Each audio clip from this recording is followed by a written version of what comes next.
Welcome, eCom Logistics Nation. Thank you for joining today's episode. We're on a mission to share e-commerce logistics insights, trends, successes, and challenges from the leaders and innovators in our space. Instead of going and ripping them off and saying, hey, why you don't have a black color, that's not the question I should be asking. They are also doing in a business. They also want to make money. They also want to be successful. Nobody's going to come and tell me wrong answers to those things. So I understand that. So I think that the leading question to those issues, that's how you build relationship. I don't look them as a supplier. I look them as my partners. Welcome to the eCom Logistics Podcast. We're excited to be joined today by Prashant Shah, Chief Supply Chain Officer at SwagUp. Prashant started his supply chain career in the U.S. Marines. Thank you for your 7 years of service, Prashant. After the Marines, he served in various logistics roles, including Target, Macy's, Bed Bath & Beyond, Lasership, and Casper before becoming SwagUp's first Chief Supply Chain Officer. Prashant, really excited to have you join us today, and welcome to the podcast. Oh, thank you, Dan. Appreciate it. Absolutely. And again, I want to thank you for your service to our country, and would love for you to share how you feel the Marine Corps prepared you for a career in supply chain, and then kind of followed that with your past 15-year journey leading up to SwagUp. No, absolutely. So I came to United States in 2001. And I was studying at that point, and right after that, 9/11 happened, and 9/12, I literally went to the Marine Corps office and asked them where to sign up for it. So that's how I started my journey for the Marines. And the way I look back, and everybody asked me why, I said, if not me, who? If everybody just thinks it differently, then who will serve, who will have that duty, go above and beyond in that side of the format to make sure that, the country is safe and the people are safe. And this fight, I truly felt that it was not against a country, but it was more about, a bad guy, terrorism and so forth. So I went and joined the Marines. And just a little bit from the Marine Corps side, did multiple tours from 2001 to 2007. I was in Afghanistan, Pakistan, Iraq, and so forth, multiple tours. And I would say, when I started, I was a warehouse chief in the Marines. We set up bases all over the place. We call it a FOB, which is Forward Operating Base, where basically we go. There's nothing. It's a simple ground in any of those countries. We open up the bases where all the other troops then join us, and then we continue to move forward from there. So that's how I started my journey into the warehouse side and opening the bases for the Marines itself. Wow. And now as far as like opening these warehouses for the military is concerned, right? It's got to be a whole different experience. Is it more templatized, process oriented, or is it more like, okay, we got to deal with whatever we have been thrown at, right? Like on one day you could be, in a building that was occupied as a commercial property, and next thing you might be in an industrial area, or there might be no property and you got to build something, right? So how does the process actually work? I would say basically we get an intel that, hey, this is the place where you should be or should not be aware, like should be operating from. And we just go ahead and start putting up the tents, putting up the fences, putting our trucks, food, and just go from there and weaponize that whole area. So that way we can deal with if there's anything incoming, and also secure and defend our bases. Yeah. There's no, like, when you talk about format, every place, every war, every missions is different. I think being mindful of those risks and making sure that we are prepared for anything that's coming, I think that's where our training comes into the play. But other than that, there is no set SOPs. Like right now when I'm doing warehouses, like, okay, it has to be 4 walls. We need to have this many dock doors. No, it doesn't work that way in the military. Right. Like I would think about, like, anytime we try to enable a new warehouse as an example, it could be an easy, from a technology standpoint, easy 6-month initiative. How am I going to bring products in? What systems am I going to connect to? What nodes is it connecting to? How do I, lay out the warehouse? How do products flow in? How do the products flow out? I got to test it, make sure it's efficient, etc. are there systems like warehouse management systems is it like internal? Is it like, the standard stuff that you see out in the market that's been used by the military? Like how does a warehouse get set up from a technology standpoint? No, great question. So we do have a warehouse management system, which usually built within the Marine Corps itself, or any military, I can say. And we have the warehouse. There's like multiple groups of warehouse admins or analysts that works on it. We have engineers who works on it and make sure that we are up to date with the systems and so forth, that we can take it anywhere in the world, and we know our inventory, what's going on. So it is technologically driven, and I'm talking about from 2001 when I was there till 2007, and nowadays is even more further long way when it comes to the technology. So yes, we do have that. We have inventory management app as well that we work on, and everything is in the container. So we know exactly what's in our container, how many tents, how many vehicles, how many weapons, and so forth. And that's important for us to know, because if we don't know, we don't know how we're going to fight in the war. Right? So exactly. The inventory control's got to be just a tad bit tighter, right? You can be operating at a 97.5% inventory accuracy. No. And in fact, in the Marines, there was no, it has to be 100%. There in the warehousing, we have never said that, it needs to be at 99.5, 99. I have never heard those numbers. Its expectation is you have 100%. Exactly. Oh, that's hilarious. Yeah. And Prashant, maybe too, as I look back on my, 20-year career in supply chain, many of the men and women that, I was blessed to work with came from military background. And maybe just your thoughts on, how the military prepares someone for supply chain and logistics, and if you've experienced the same.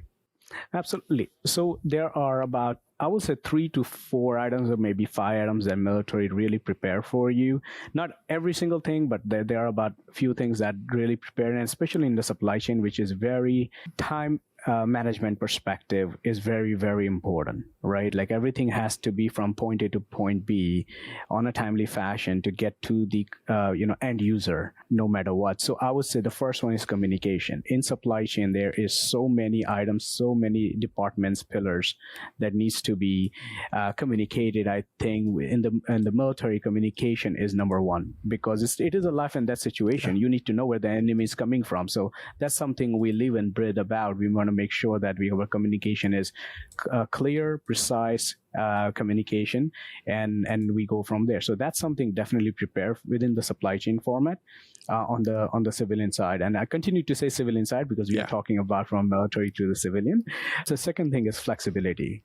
There is no such thing when you're in the war, or even in peacetime. There is no structure. There is a structure, but not as on a daily basis. There is some, but when you're in the missions, when you're on the war side, operations, there is no structure behind it. So you have to be flexible on what's incoming. That's something that prepares a military personnel to go into the civilian side. So if something gets thrown at them, usually they are calm and collective, and supply chain is one of them. That there's always a curveball every single day in a supply chain. So that's something we can keep our calmness around it. And I would say one of the things is cultural awareness, right? Like military is also just like any other organization, made of many individuals come out from different cultures, different background, ethnicity, and so forth. And that really preps them for the camaraderie piece, because you literally having your life, you put it in somebody's hands, right? Like you have each other's back.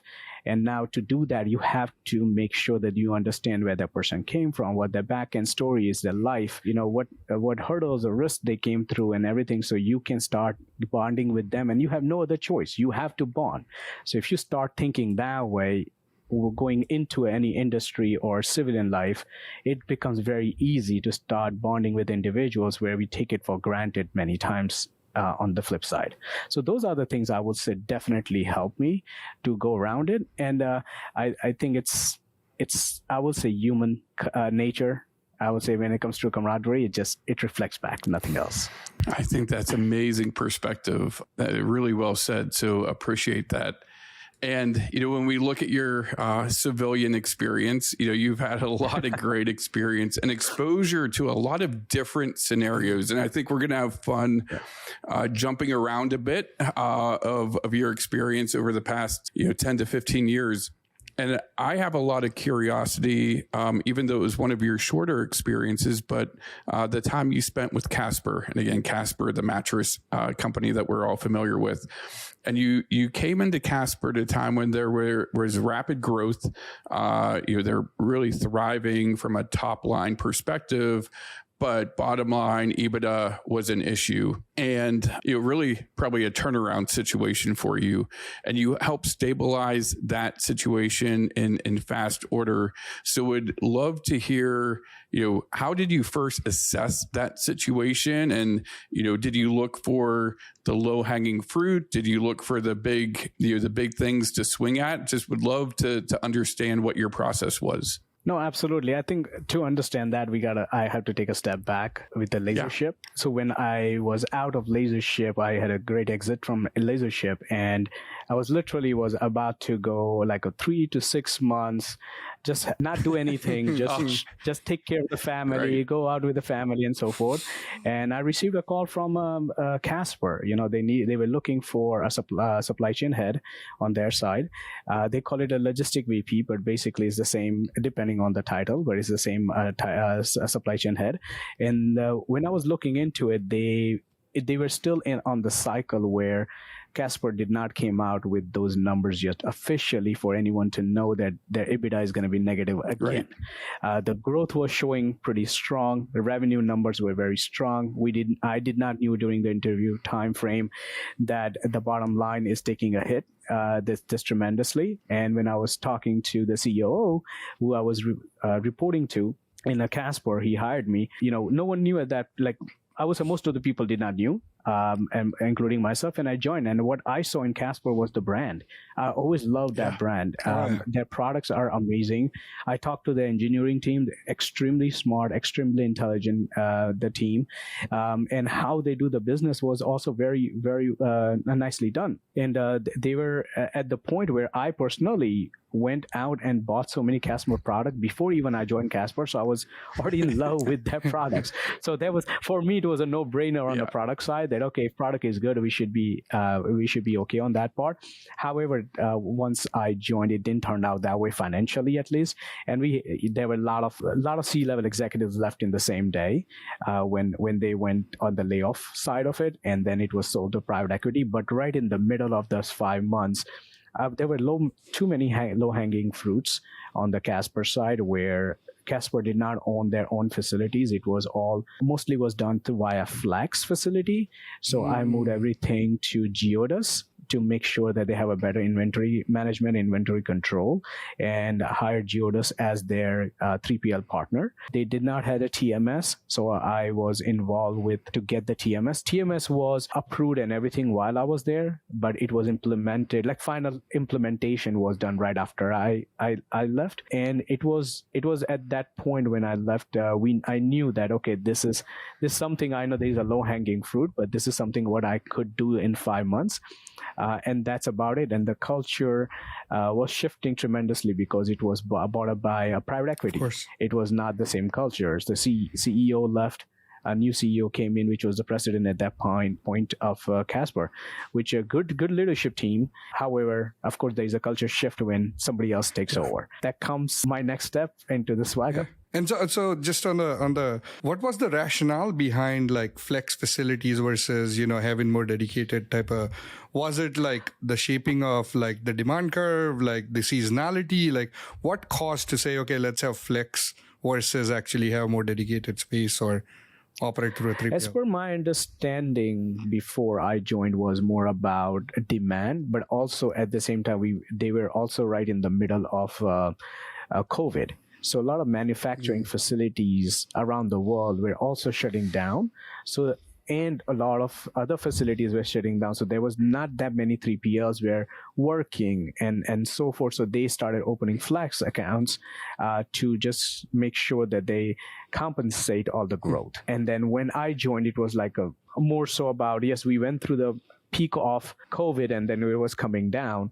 That's when I started speaking with Geodus, with my CEO, and then we just moved into the Geodus facility because they are international, and Casper also cannot do any 3PL because to have a work in Europe, as everybody know, we need to be GDPR compliant. So we need to find a 3PL who is a GDPR compliant to make sure that there is a business set done in on the Europe side. So that's where Geodus came into the play.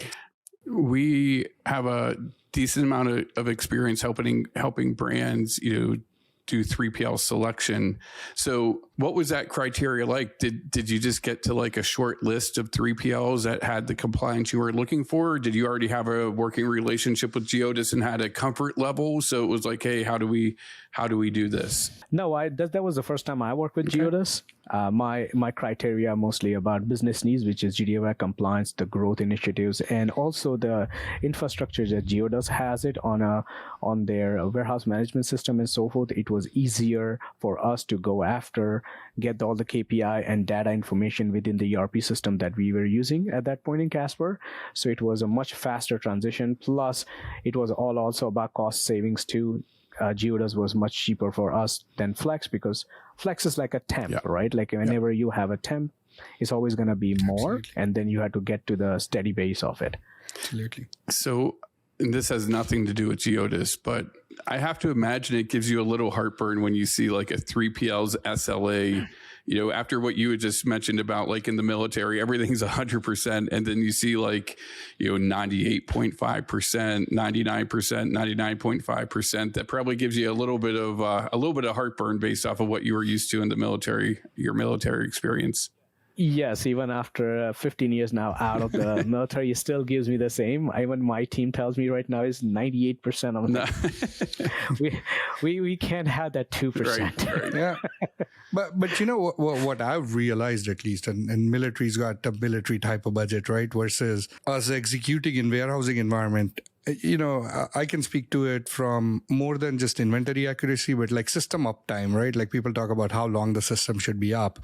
And the difference between a 99.9% uptime and a 99.99% uptime is literally exponential in cost. The amount of things you have to layer in, infrastructure, technology spend that you have to spend to get that additional last just 0.9% or 0.9% is a very big deal, right? You try to go for 99.999, right? Like 5 nines. That's even more exponentially expensive. So it's just, even in inventory accuracy, when you try to go from a 98.5 or, I think everyone should expect at least 99.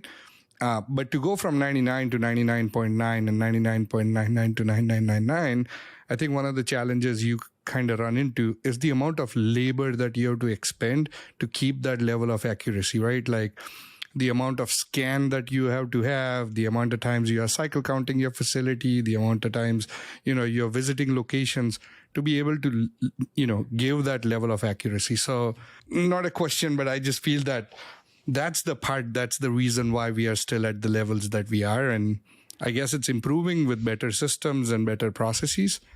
But yeah. No, I 100% agree with you on that note, because it's what you're talking about is a Six Sigma rule as well. Going from that 90 to 99 it's tremendous curve.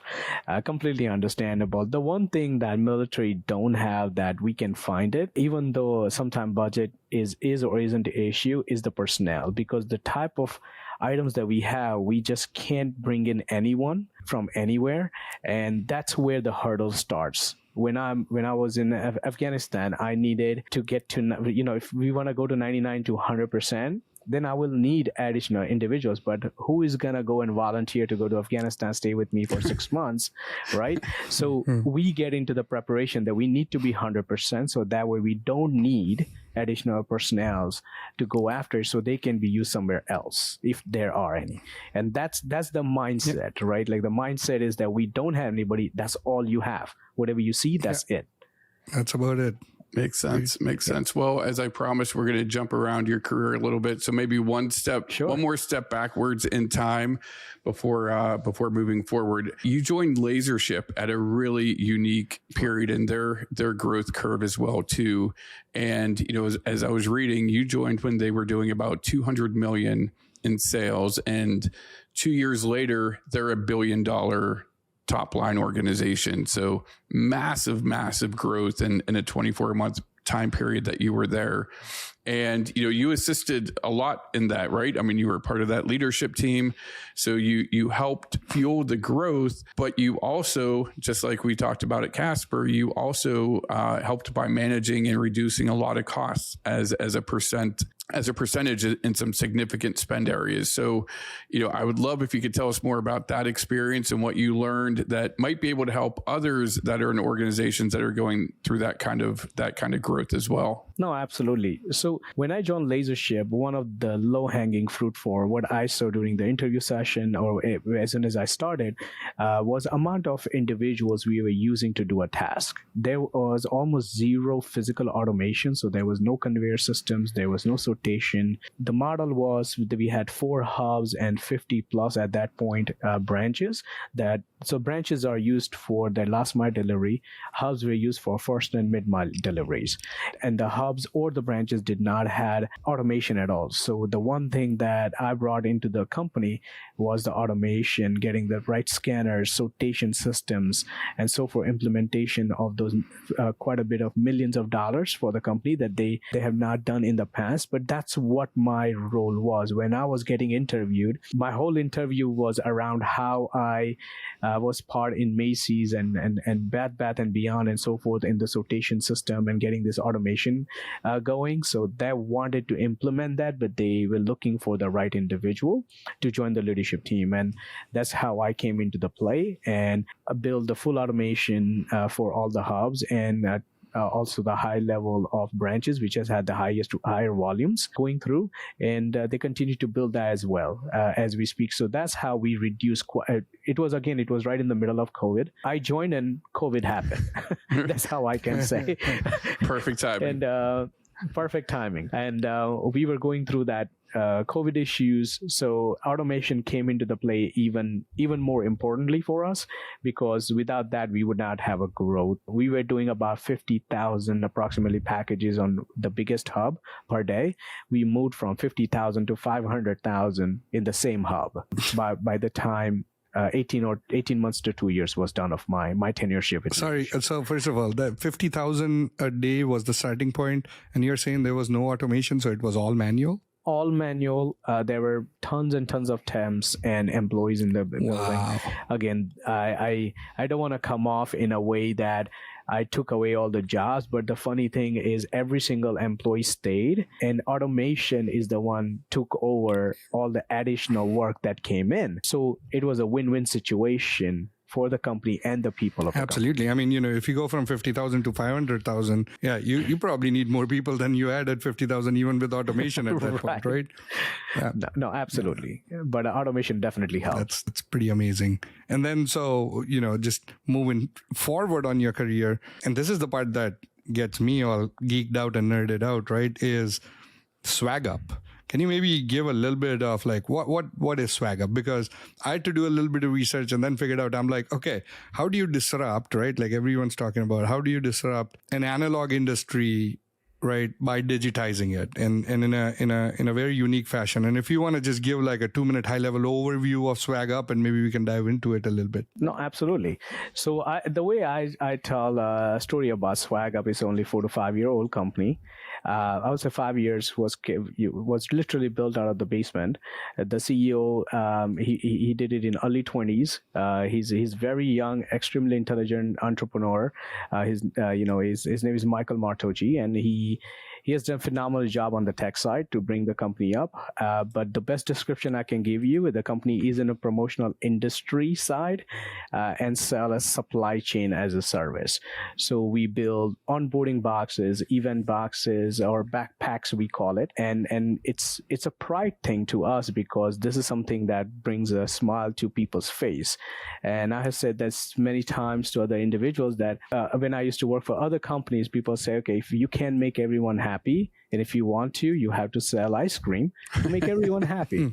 However, I found my calling here and say, no, I think swag packs are another item that I can literally sell and everybody will have a smile on their face. And that's something really makes me going. I think it's more people.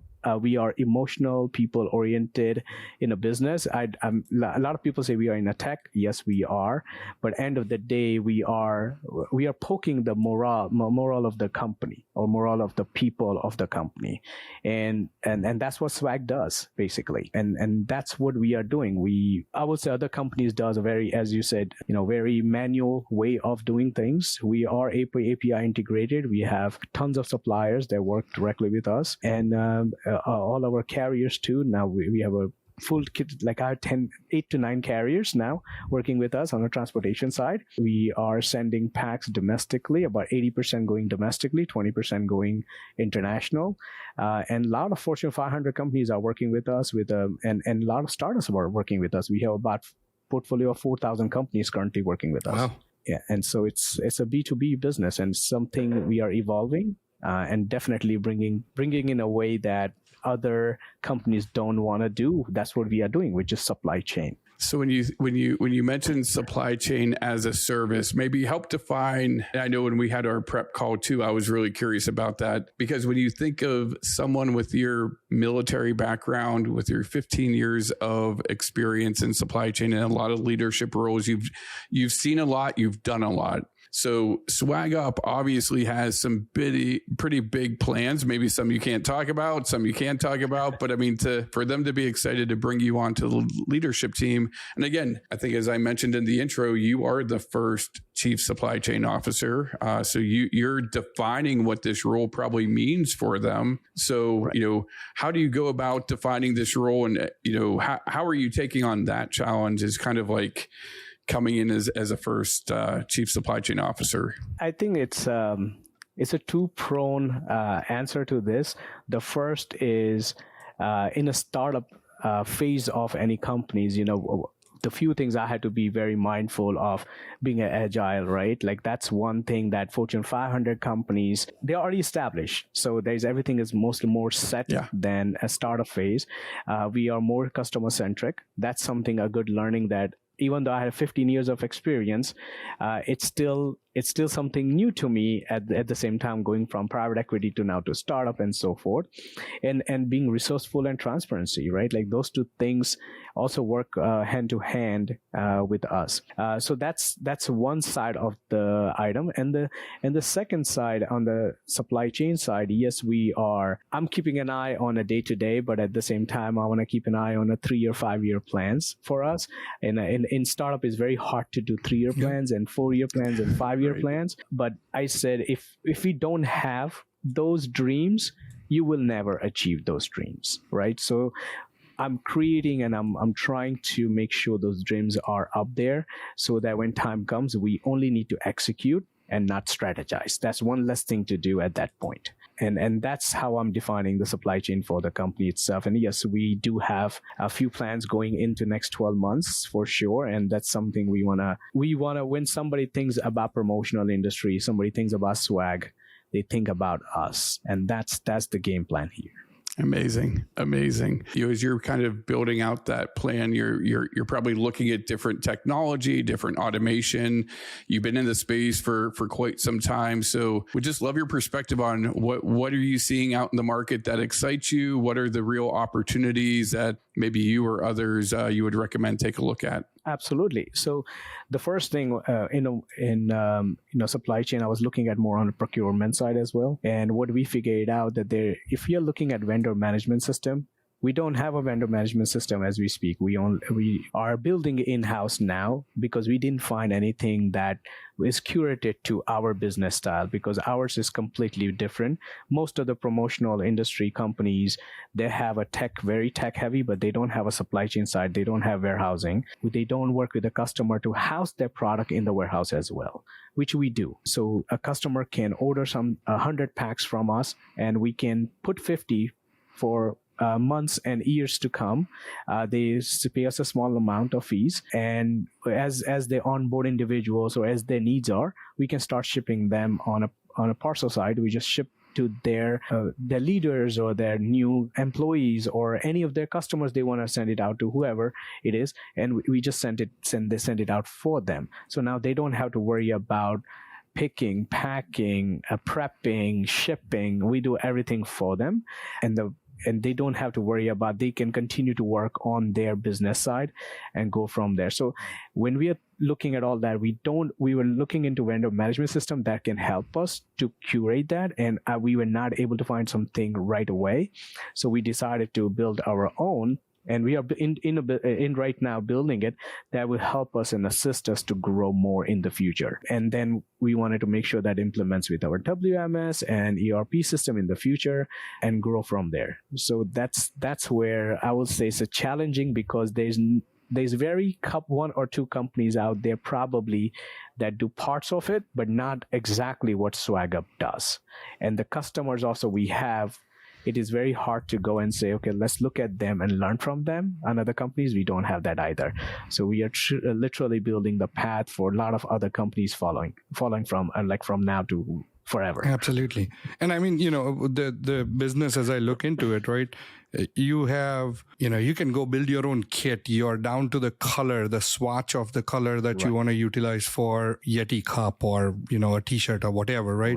And you are very dependent on these suppliers, these vendors that you're working with and doing so, right? Volatility that you have seen in your previous life with what happened with COVID or even supplier issues right now or with inflation going on, don't know what's going to end up happening. We are still in the news cycle with SVB as an example.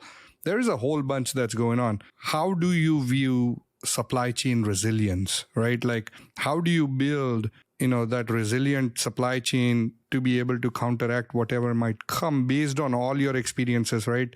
I'm sure, it's hard to predict the next 6 months, let alone the next 3 years, but it has to be flexible. So like, what's your vantage point? How do you plan your supply chain today? So when you talk about supplier issues and supplier inventory issues and so forth, I think we are not the only one going through. Everyone else is going through. I think we have come to the point where even our customers understand when something is unavailable, because they are also in a business, because as I said, B2B, so they understand when the inventory is not available and so forth. I think the two things over here that we are continue to work, and we have done a great job as an organization, and the supply chain team has done a great job. Number one is communication part to our customer and to our suppliers and the expectations of those. We're setting the right expectation. We're not going to tell customers that something is going to take 3 weeks, we're going to deliver in 2 weeks. Not going to happen. We're also going to let them know if something we don't have visibility, right? Sugarcoating something to anyone, I think, is a disrespect to their intelligence. And that's the last thing you want to do, knowingly or unknowingly. And on the supplier side, the one thing that we have done is, this is something that I have learned in the last 20-25 years from military to the civilian side, is how you can continue to build leaders with humility, right? Understanding their side of it and making sure that you look at from where they are standing and try to understand and help them out. We have a lot of suppliers that come back and say, Prashant, I don't have this in black color. I say, okay, what is the closest to the black color you have? Right? Instead of going and ripping them off and saying, hey, why you don't have a black color? That's not the question I should be asking. They are also doing in a business. They also want to make money. They also want to be successful. Nobody's going to come and tell me wrong answers to those things. So I understand that. So I think the leading question to those issues, that's how you build relationship. I don't look them as a supplier. I look them as my partners, right? Because I want to grow them together. I want to make sure we are all successful together, and we are building the ecosystem in a way that if I'm making $1 million, I want them to make $1 million. That's the best way to look at it. And that's how all the suppliers, when we call them, even on the weekends, on the nights, they're responding. Mm-hmm. They are responding not because SwagUp can give them $1 billion next day. It's about, working with them more respectfully, and which I think time to time as a people we forget, and we just need to lead by example through that. Makes sense. Yeah, that really hits a chord. And I think, in one of our past episodes, someone had said, what supply chain people really need to do is they need to be less hard on themselves. Like when a salesperson goes to a meeting, they talk about the 30% of business that they closed and everyone's high-fiving. When a supply chain leader goes to a board meeting, they talk about the 0.5% of failures that they had. And I think the perspective you're giving here is like, listen, we're all human. We're all striving for the same success. And if we could partner and not just be, attacking each other, then everyone succeeds. And there is a world, right, where we could all live in where men and women can be nice to each other and treat each other with dignity and respect. I love that perspective and your business philosophy on that front. Yes. Well, Prashant, this has been an absolute amazing conversation. Really thank you for joining us today. And maybe just in closing, if you could tell everyone where they could learn a little bit more about SwagUp, where they could reach out to you, maybe follow you if you're on any, what social channels you're on. No, absolutely. You can follow me on LinkedIn. Absolutely. And definitely go on SwagUp.com if you're interested to look into what services we provide, or even just literally go on that page and call any of the leaders. I can almost guarantee that somebody's going to reach out and we can talk business from there. Not an issue. Amazing. Well, thank you so much. Thank you, Prashant. Really appreciate it, brother. Thank you. Be sure to subscribe to the podcast to maximize your supply chain. Available on all major podcasting channels. Thank you for listening and see you in the next episode.